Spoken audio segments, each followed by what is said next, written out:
Hello everyone, this is Fahad Mirza and I welcome you to my channel.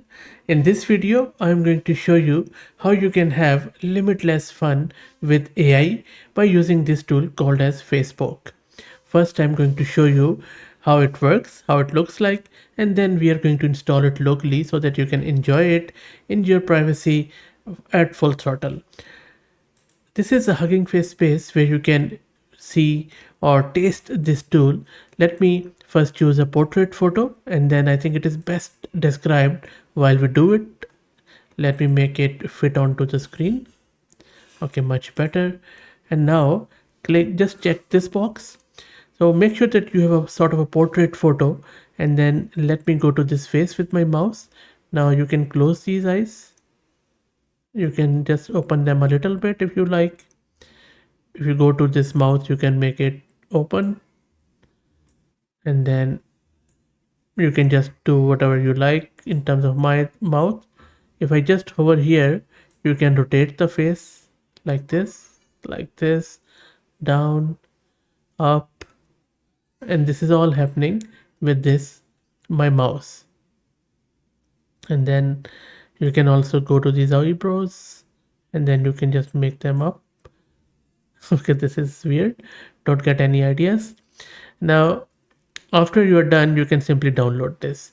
So this is FacePoke, which is primarily based on live portrait. Behind the scene, it uses few of the AI models, but I think it will be good if we get it installed locally and then play around with it. So let me take you to my terminal and we will get it installed and then have fun.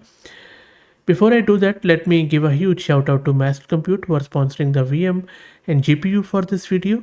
If you're looking to rent a GPU on very affordable prices, I will drop the link to their website in video's description. I'm also going to give you a coupon code of 50% discount on a range of GPUs, so do check them out. Now, let me take you to my terminal and this is my Ubuntu system. This is a GPU card NVIDIA RTX A6000 with 48 GB of VRAM courtesy Massed Compute. First up, let's initialize the Git large file storage, which is an extension of the Git because it is going to download some of the larger files. I think these are the model files. Next up, let's git clone the repo of FacePoke and I will drop the link to it in video's description. I will be using a Docker because that's the easiest way of getting it installed locally. I have a recent version of Docker installed, so make sure that you have Docker installed. If you don't know how to install the Docker, please search my channel. I already have done heaps of videos around it. This is I normally do when I have to set the permissions on Docker's socket file. This is an optional step. And then let's download and then build the Docker images of FacePoke. So let's wait for it. It is going to take 5 minutes or so because there are a lot of stuff it installs. By the way, if you don't want to go Docker's way, there is another way of installing it through Bun, and you would have to then do a lot of other stuffs where you would have to first install prerequisites. You have to install the front end and back end, and that is a bit buggy too. So make sure that you have this thing installed. You go with Docker. I would highly recommend it. Anyway, let's wait for it to get built. And after 9 minutes, it is able to build everything. Next up, let's run it and make sure that if you have GPUs, you run this with GPUs all. Otherwise, it is not going to run. So let's wait for it. It is going to launch it on our local system at port 8080. And first time it is also going to download few of the model. As you can see, it has downloaded some of the inside face, live portrait, and it is going to download live portrait models on our local system.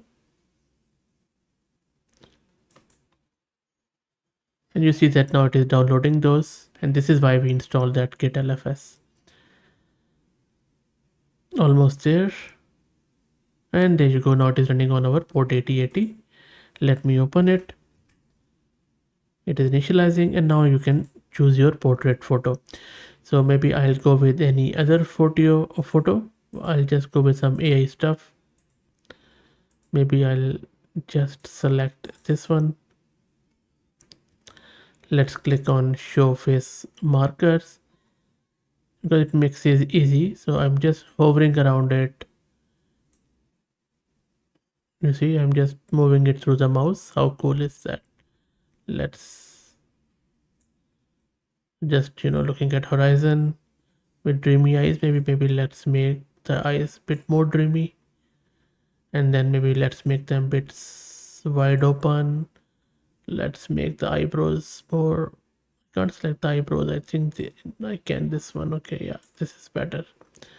And then you can make the mouth wider. Okay, now let me first. This looks weird. Maybe we'll just go up and then, yep. So I'm just okay. This is nice. We can open it. It shows the teeth. And if you remember, it was not in the actual photo. So mouth open. You see, this is the mouth. We can close it. This is the mouth one, and this is the lips one. How good is that? Close, and then you can drag it. And you can, of course, as you can see, you just can play as much as you like. This is really cool stuff. And the speed is much better than the Hugging Face one. Okay, let's replace it with any other photo. Maybe I'll just go with this one. Maybe I'll just grab one of my own just to have some fun. Maybe I'll just grab this one. There you go, it already selected me. Wow, I look so retarded. Okay, let's go here. Maybe I'll just select my eyebrows. And then let's close them. This is magic, really. This is crazy magic. So, this is really good stuff. You see? Let me. Yeah, this is nice. Let's close them out. Let's. This is crazy. And this is how much I can just go there. Okay, nice. And let me quickly show you the VRAM consumption. You can see that I can just keep playing with this stuff.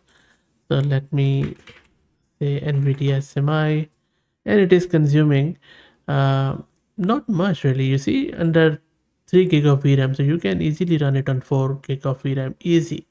Maybe try it out on CPU. You might be able to do it on CPU too. Okay, so I think you saw that how much we can play. If you want to just stop everything and then get rid of it, just press Ctrl C here. It is going to stop it, and then I'll show you how you can. You might have to press Ctrl C a few times. Yeah, that's done. Let's first stop the Docker containers. I'm just going to paste it here. It is going to stop all the running containers, and then we will delete everything, and that is also going to tell you how much space do you need. So it has stopped it, and then let me prune everything which it can includes images, containers, docker volumes, and everything. So containers are gone, images are gone, and total spaces occupied was 12.28 gig. So that is other than the repo, which is not that huge. So if I go back, and you can also remove the repo. So all done, all clear. So that's it. I hope that you enjoyed it. Let me know what do you think about this tool. If you like the content, please consider subscribing to the channel. If you're already subscribed, please share it among your network as it helps a lot. Thank you for watching.